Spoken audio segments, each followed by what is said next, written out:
E lá vamos nós adentrar ao capítulo da política. Confesso para vocês que eu esperava algo mais impactante, mais forte, mas para quem está acompanhando todos os capítulos vai ver que ele segue uma linha de raciocínio dentro da lógica dele, né? Então ele começa com uma citação de um livro chamado O Caminho do Místico. Fomos programados para ser ambiciosos. E é aí que entra a política. Não é só no mundo comum da política, ela polui até mesmo a vida comum do indivíduo. A criança ainda pequena começa a sorrir para a mãe, para o pai, um sorriso falso. Embora não exista uma profundidade por trás disso, a criança sabe que sempre que sorri, ela é recompensada. Aprendeu a primeira regra de como ser um político. Ela ainda está no berço e já lhe ensinaram política. Portanto, é preciso entender que a política não é só aquela que se conhece pelo nome. Sempre que alguém coloca em prática uma série de poderes, isso é política. Não importa se diz respeito ao Estado, ao governo e assuntos como esse. Para mim, a palavra política é muito mais abrangente do que geralmente se considera. O homem tem colocado em prática, ao longo da história, uma estratégia política sobre as mulheres, a de que ela é inferior a ele. E ele a convenceu disso, e havia razões para que a mulher fosse impotente e tivesse que ceder a essa ideia horrível, que é absolutamente absurda. A mulher não é nem inferior nem superior ao homem. Ambos são duas categorias da humanidade e não podem ser comparados. A comparação em si é idiota, portanto, querer comparar é querer criar problema. Por que a mulher foi proclamada inferior pelo homem em todo o mundo? Porque essa foi a única forma de mantê-la em regime de escravidão e de torná-la escrava. Era mais fácil. Se ela fosse igual, haveria problema.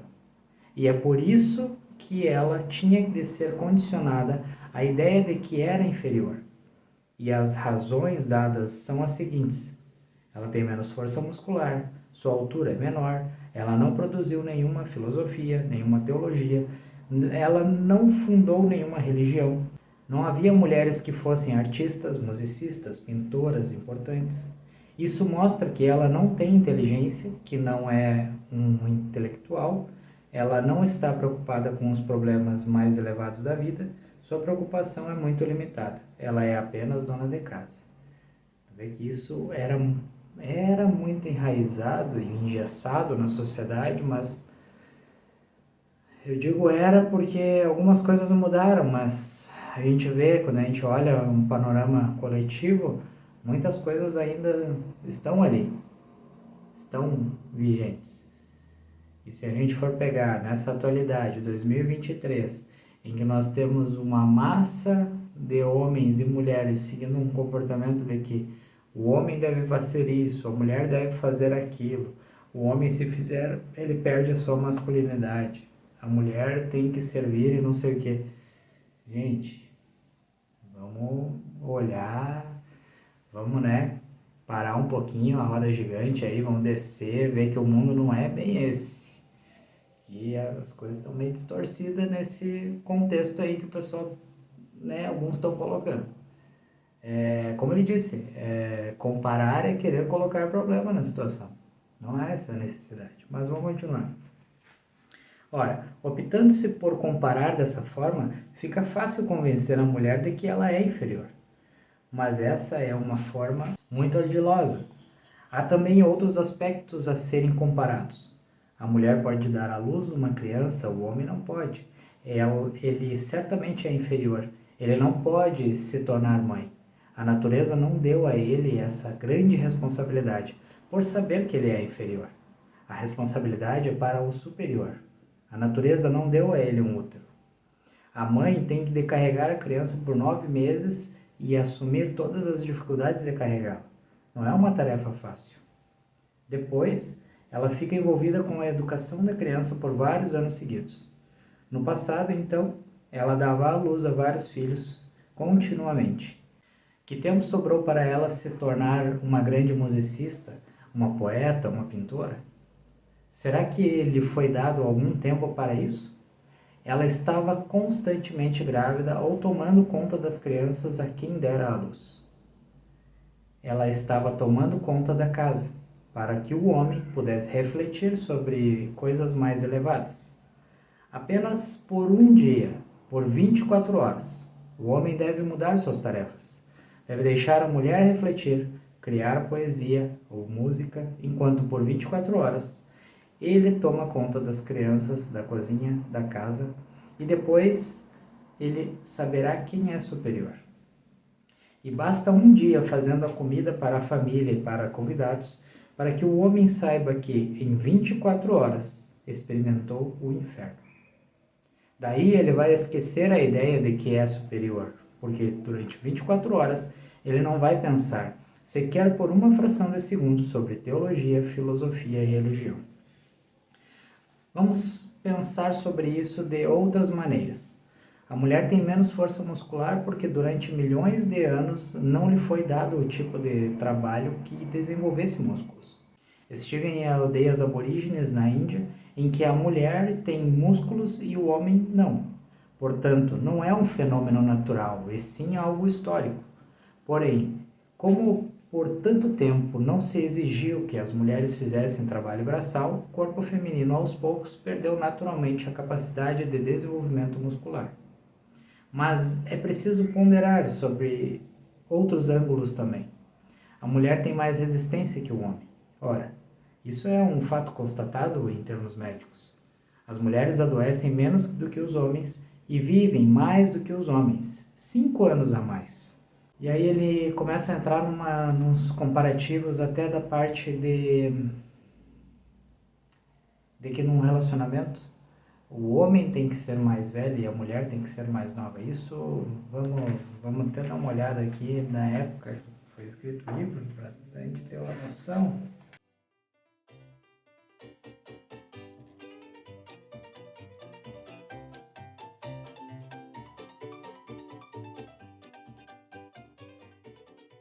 Então aqui, esse livro aqui foi escrito em torno de 97, 98. Ele foi traduzido em 2015. Então assim, 97, 98 é uma cultura bem diferente, né? E mesmo assim algumas coisas se aplicam, mas ele traz esse fato num relacionamento, o homem ter que ser mais velho, a mulher ter que ser mais nova. Era imposto meio que socialmente isso. Hoje em dia muitas coisas já deram uma mudada, já tem uma maior independência nisso. Mas ele traz o outro ponto, que na época era talvez isso mais forte, de que a mulher casada ela não poderia casar novamente, ela teria que viver em sua viuvez. Então vocês verem que o livro tem uns termos bem antigos assim. Mas muitas coisas, algumas coisas, né, não mudaram. Enfim, então assim, ele faz todos esses comparativos e ele até denota que a mulher, na verdade, ela deveria se relacionar com o homem, então, 5 anos mais jovem, porque aí então, quando chegasse o fim da vida, os dois partiriam mais ou menos no mesmo momento.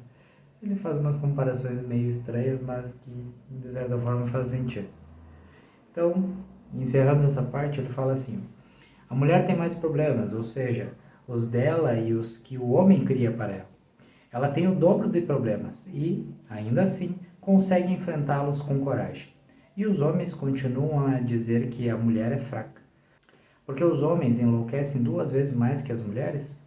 Isso simplesmente mostra que o intelecto dele não é feito de material resistente. Ele estala a qualquer hora. Mas por que insistem continuamente que a mulher é inferior? É política, é um jogo de poder. E se você está acompanhando, você assistiu o último vídeo, eu trouxe aquele trechinho, né, daquele monólogo do filme da Barbie. E ali vocês conseguem entender o contexto aqui que foi apresentado, né? E olha quantas décadas se passaram desse livro até agora. Muitas coisas ainda são fortes, são impactantes. para o lado da mulher. Então, sim, realmente, como ele diz, a mulher tem mais problemas, e muitos deles que o homem trouxe para ela. Enfim, não vamos entrar na guerra dos sexos, vamos continuar o texto, mas vale você refletir sobre isso. Se você é mulher, vale você entender que você merece muito mais independência. E se você é homem, vale você refletir sobre quantas coisas você está sobrecarregando a mulher que está ao seu lado ou as mulheres que estão ao seu lado. Você pode tomar mais à frente e resolver mais coisas. Não só deixar as atividades, digamos, domésticas só para a mulher, né? Você já é grandinho, você pode se virar muito bem. Não vai cair um braço e muito menos vai deixar de ser homem, como uns dizem por aí. Enfim, vou continuar. Aí vem uma daquelas questões, né? E essa daqui o cara fez quase um monólogo na questão. Ouvi você dizer muitas vezes que os políticos e os padres estão explorando e enganando as pessoas, como se eles fossem uma raça diferente vinda do espaço sideral, forçados por nós. A meu ver, no entanto, esses políticos e padres saíram de nosso meio, de modo que somos totalmente responsáveis por suas ações e reclamar deles pode significar reclamar de nós mesmos. Não se trata de um político e de um padre escondidos em cada um de nós? Poderia comentar, por favor? E aí ele vem. Os políticos e os padres com certeza não vêm do espaço sideral. De fato, eles crescem entre nós. Nós também temos o mesmo desejo de poder, a mesma ambição de ser mais santo do que os outros. Eles são as pessoas mais bem-sucedidas quando consideradas essas ambições e esses desejos. Sem dúvida, somos responsáveis, mas é um círculo vicioso. Não somos os únicos responsáveis. Os políticos e padres bem-sucedidos continuam a condicionar as novas gerações para as mesmas ambições. São eles que fazem a sociedade, que cultivam sua mente e seu condicionamento. Eles também são responsáveis, e são mais responsáveis do que as pessoas comuns, pois elas são vítimas de todos os tipos de programas que lhes são impostos. A criança vem ao mundo sem nenhuma ambição, sem nenhum sede de poder, sem nenhuma ideia de que ela é mais elevada, mais santa ou superior. Com certeza, ela não pode ser responsável. Aqueles que a educam, ou seja, os pais, a sociedade, o sistema educacional, os políticos, os padres, a mesma gangue prossegue estragando todas as crianças. É claro que, quando for a vez dela, ela vai estragar. E é por isso que é um círculo vicioso. A partir de onde rompê-lo? Insisto em condenar os padres e políticos, porque é aí que o círculo pode ser destruído. Condenar criancinhas que chegam ao mundo não vai ajudar. Condenar as massas comuns também não vai ajudar, porque elas já foram condicionadas e já são exploradas. Elas sofrem e são infelizes. No entanto, nada as acorda. Dormem profundamente. O único ponto em que as condenações devem se concentrar é sobre aqueles que têm o poder, porque eles têm o poder de contaminar as futuras gerações. Se puderem ser interrompidas, será possível ter um novo homem. Sei que todo mundo é responsável. Aconteça o que acontecer, de um jeito ou de outro, todo mundo tem parte nisso. Porém, para mim, o importante é saber em quem bater, de modo que se possa evitar o círculo vicioso para a nova geração de crianças. A humanidade tem girado em torno disso por séculos. É por isso que não condeno as massas comuns, não condeno as pessoas em geral, condeno aqueles que agora se encontram em uma posição em que, se relaxarem um pouco no que diz respeito aos interesses estabelecidos e olharem para a massa miserável da humanidade, é possível realizar uma transformação, ou seja, em que o círculo pode ser rompido. Vamos poder educar as crianças de um modo mais humano, sem condicionamento, com inteligência, olhando para a terra, como um todo, sem cristãos, sem hindus, sem muçulmanos, sem indianos, sem chineses, sem americanos. As nações e as religiões são criações dos padres e dos políticos. Uma vez que os padres e os políticos estejam acabados, as religiões e as nações também estarão acabadas. Em um mundo livre de religiões e livre de nações, será um mundo humano, sem guerras, sem ter que lutar desnecessariamente por coisas que ninguém viu.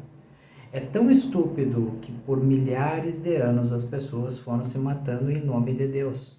Nenhuma delas viu, nenhuma delas tem qualquer prova, nenhuma delas tem qualquer evidência. E elas sequer se sentem envergonhadas, porque ninguém fez, olhando diretamente nos olhos, a pergunta. E vão a cruzadas, a jihadis, a guerras, enfim, guerras religiosas, né? E destroem todos aqueles que não acreditam no dogma delas, porque o dogma delas é divino e todos os outros dogmas são criação do diabo. Elas estão tentando servir a humanidade, matando gente. Sua intenção é libertar essas pessoas das guerras do diabo. Mas o mais estranho é que toda religião acha que a outra é criada pelo diabo. E com isso, a luta continua. Os políticos estão lutando guerra após guerra. E para quê? Não vejo razão. Se a Terra não tem fronteiras, então por que fazer esses mapas e desenhar linhas? E aí vem o...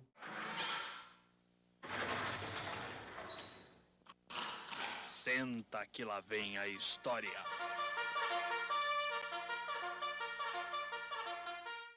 Um dos meus professores era um homem muito inteligente. Um dia, ele chegou com alguns pedaços de cartolina, cortou todo o mapa do mundo em pequenos pedaços, colocou-os em cima da mesa e perguntou: Quem pode vir até aqui e organizá-lo na ordem certa? Muitos tentaram, mas não conseguiram. Apenas um menino, ao ver que ninguém conseguia e que todos estavam colocando os pedaços juntos para formar o mapa, olhou para um pedaço do lado inverso. Em seguida, virou todos os pedaços ao contrário e descobriu a imagem de um homem. Ele organizou a imagem do homem, o que foi muito fácil, e aquela foi a solução. De um lado, foi montado o homem, do outro, o mapa do mundo.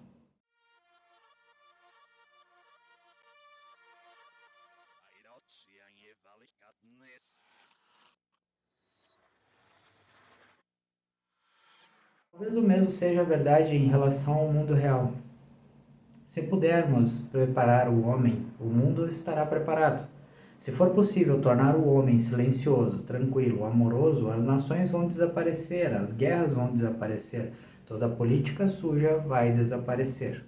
E é bom lembrar que toda política é suja e que não existe nenhum outro tipo. Mas é preciso combater aqueles que têm o poder. Atingir o pobre homem comum não vai ajudar, porque ele não tem poder, ele é vítima. Mesmo que seja possível mudá-lo, não vai ser uma grande mudança. Entretanto, se for possível abolir a conspiração entre religião e política, padres e políticos, será realmente uma grande mudança, uma revolução. A única revolução necessária e que ainda não aconteceu. Boa reflexão. E aí vem outra questão. O que você tem a dizer sobre a política? O que eu tenho a dizer? Eu amaldiçoo. É a calamidade que nos fez viver durante séculos no sofrimento. A política é absolutamente desnecessária. No entanto, os políticos não vão permitir que ela se torne desnecessária, porque com isso eles perdem suas presidências, suas casas brancas, seus Kremlins, seus cargos de primeiro-ministro. A política não é necessária, está realmente fora da moda. Foi necessária porque as nações lutavam constantemente. Em 3.000 anos houve 5.000 guerras. Se as linhas de fronteiras que existem somente no mapa e não na Terra forem simplesmente dissolvidas, quem é que vai se preocupar com política? Sim, haverá um governo mundial, mas esse governo será apenas funcional. Não haverá nenhum prestígio nisso, pois não haverá concorrência com ninguém. Se esta ou aquela pessoa é a presidente do mundo, e daí? Elas não são superiores a ninguém. Um governo funcional significa o modo como as ferrovias são conduzidas. Quem se importa com quem é o presidente das ferrovias? Significa também o modo como o correio é administrado e se é administrado de forma perfeita. Quem se importa com quem é o diretor-geral dos correios? As nações têm que desaparecer e, com o desaparecimento delas, a própria política também desaparece. O que permanece é uma organização funcional que se preocupa. Ela pode ser rotativa, como um Rotary Club, de modo que, às vezes, é dirigido por um homem negro, às vezes por uma mulher, às vezes por um chinês, às vezes por um russo, às vezes por um norte-americano, e assim segue, como uma roda. Talvez não se deva dar mais de 6 meses a uma pessoa, pois mais do que isso é perigoso. Assim, durante 6 meses o indivíduo é presidente e depois vai embora, para sempre. E nenhuma pessoa deve ser escolhida novamente. É pura pobreza de inteligência que se continue escolhendo a mesma pessoa para presidente repetidas vezes. Será que ninguém vê isso como pobreza de inteligência? Não existe nenhuma pessoa inteligente? Só se tem um idiota para dar continuidade? No mundo, também não há necessidade de partidos políticos. Os indivíduos devem decidir individualmente. Não há necessidade de nenhum partido político. É algo muito destrutivo na democracia. Embora as pessoas digam que a democracia não pode existir sem partidos políticos, eu digo que ela não pode existir se os partidos políticos existirem, pois eles têm seus próprios interesses. Cada indivíduo é livre para concorrer a qualquer cargo ou para votar em qualquer pessoa que ache certo. E quem quer que seja eleito pode ser muito mais sábio do que os presidentes e os primeiros ministros. Talvez, devido ao fato de essa pessoa ficar lá por apenas 6 meses, ela não possa desperdiçar seu tempo inaugurando essa universidade, aquela ponte, essa estrada e todo tipo de absurdo e perder tempo. E o parlamento simplesmente discute assuntos absolutamente insignificantes, como se estivessem a eternidade em suas mãos. Um pequeno projeto leva anos para ser aprovado. Um homem que tem apenas 6 meses não pode permitir essa estupidez. Ele vai escolher assessores científicos, especialistas em diferentes campos de atuação. Por exemplo, em economia, ele vai encontrar todas as melhores mentes econômicas do mundo para assessorá-lo. Ele não tem muito tempo. Ele não pode dar prosseguimento com políticos de quinta categoria que só sabem a arte de mentir e nada mais. Ao ter que decidir sobre educação, pedirá o conselho dos grandes educadores do mundo. Porém, neste exato momento, coisas estranhas acontecem. Tenho apenas uma única fórmula a dar ao homem: um mundo único. Ele meio que não conclui o pensamento nessa parte, né? Mas ele deixou bem claro a visão dele com relação à parte de partidos, a parte das divisões, enfim. É algo para se refletir, né? E da parte de ficar repetindo os políticos e coisa e tal, a gente vê, entra a eleição, sai a eleição, a gente vê o que acontece. E da parte dos partidos, a gente vê também que cada um tem os seus interesses.